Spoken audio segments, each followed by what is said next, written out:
Nhanh gì kết. Nhanh nhạt.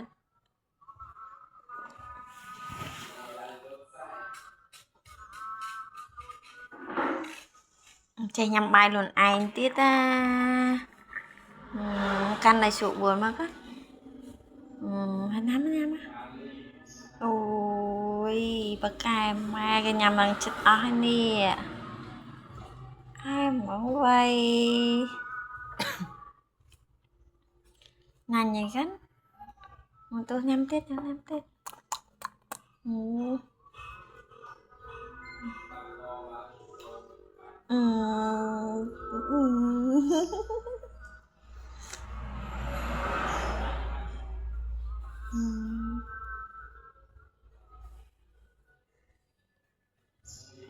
Chứ tôi cọp à. Lên tay nè. Anh khải.